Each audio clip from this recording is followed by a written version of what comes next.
The Tesla's headlights cut through the darkness as I stood alone outside the SpaceX facility, my phone showing no missed calls, no texts. Everyone had forgotten about the intern who stayed late to finish the propulsion calculations. The car pulled up slowly, window rolling down to reveal a man in his 50s, wearing a plain baseball cap, his face partially shadowed. Need a ride? He asked, his voice carrying that slight accent I couldn't quite place. Would you have gotten in his car if you were me? I hesitated for maybe 3 seconds before opening the passenger door. The interior smelled like expensive leather and that new car scent that never quite fades from luxury vehicles. He didn't ask for my address right away, just started driving toward the main road. Long day? He asked, glancing at my SpaceX badge still clipped to my shirt. The longest, I replied, settling into the seat that probably cost more than my monthly rent. I'm Maya, by the way. Thank you for this. Just call me E. he said with a slight smile. What keeps an intern at SpaceX until midnight? I found myself talking more than I usually would with a stranger. Maybe it was exhaustion, or maybe it was the way he listened. Really listened, like my work on rocket propulsion systems actually mattered. We talked about Mars colonization, about whether humanity deserved a second chance on another planet. You think we're alone out there? He asked as we stopped at a red light. Statistically impossible, I said, but maybe being alone isn't the worst thing. Maybe it means we're special. He turned to look at me then, and in the glow of the traffic light, I caught something in his expression. Surprise, maybe, or recognition. That's a beautiful way to think about it.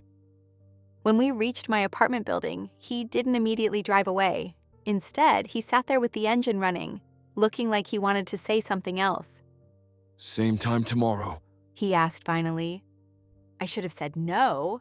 Instead, I heard myself saying, I'll probably be there late again. Then I'll be there too. The next evening, he was waiting in the same spot. This time we drove to a lookout point in the hills where you could see the city lights stretching endlessly below.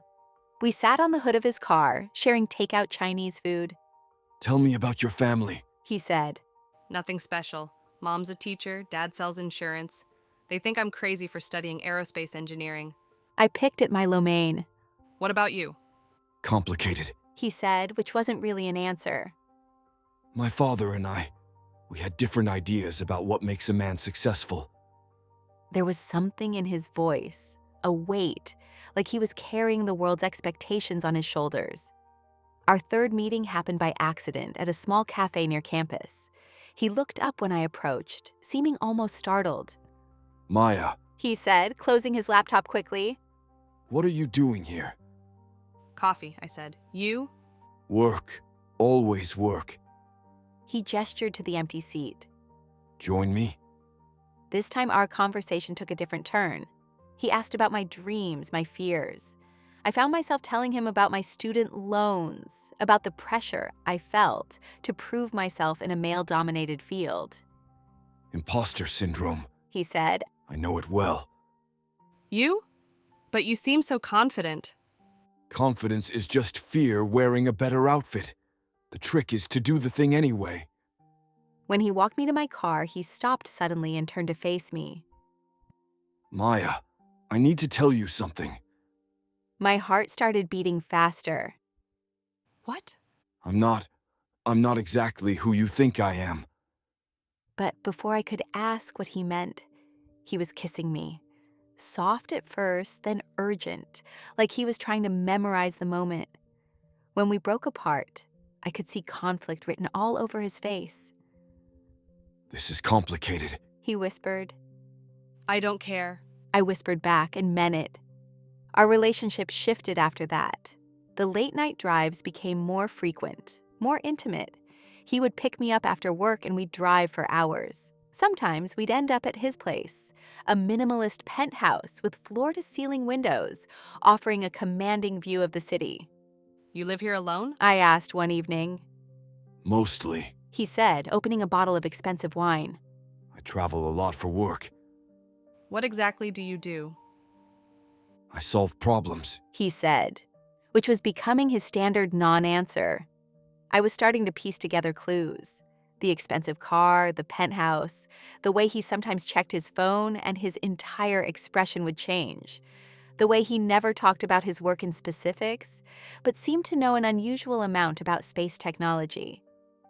One night, as we lay in his bed watching the city lights twinkle below, I finally worked up the courage to ask directly. E, what's your real name? He was quiet for so long I thought he'd fallen asleep. Then, Would it change things between us? I don't know. Maybe. Then maybe you don't want to know. but I did want to know. So, I investigated.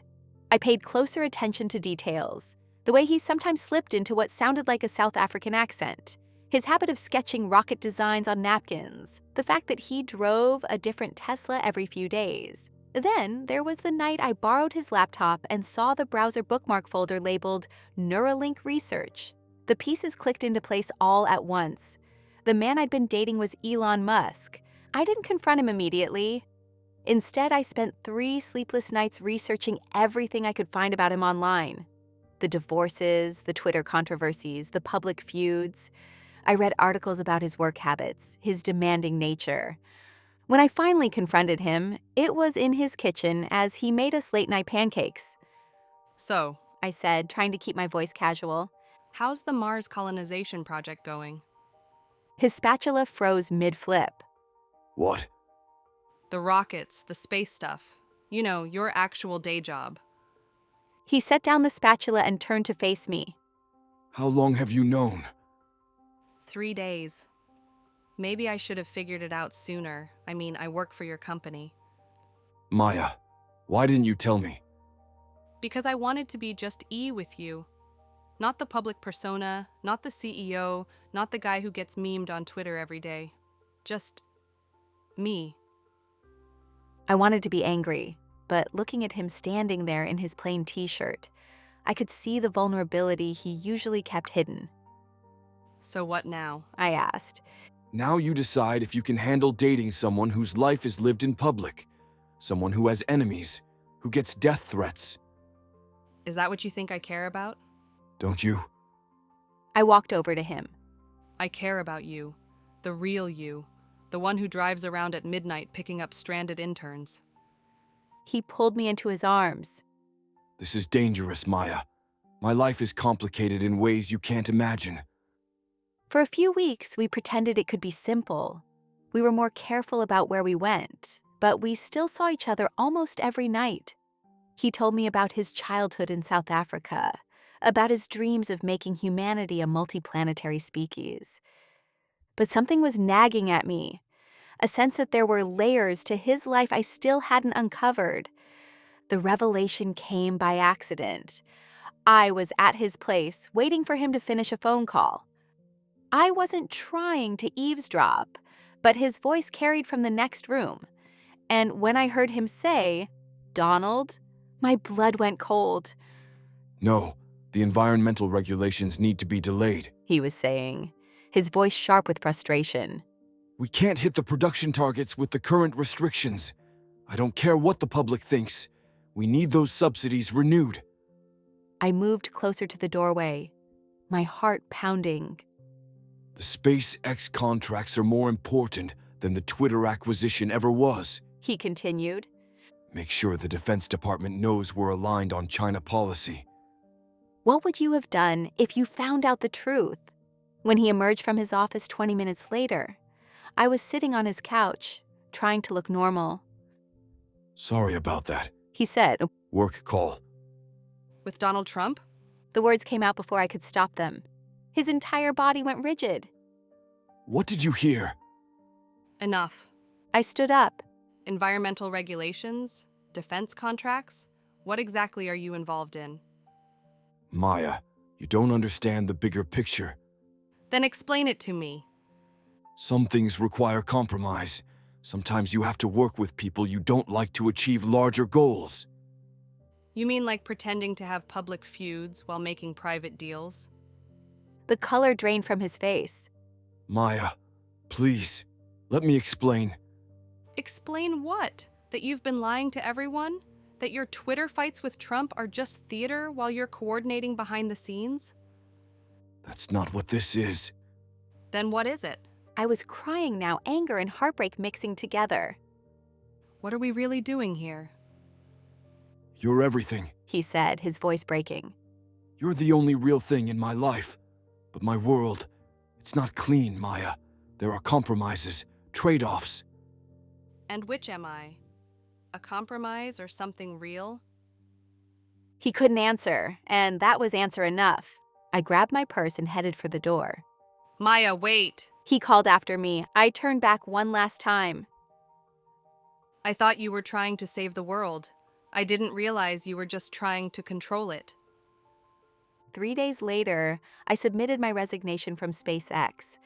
I'd started packing my apartment when he showed up at my door. He looked terrible, hair disheveled, eyes red-rimmed.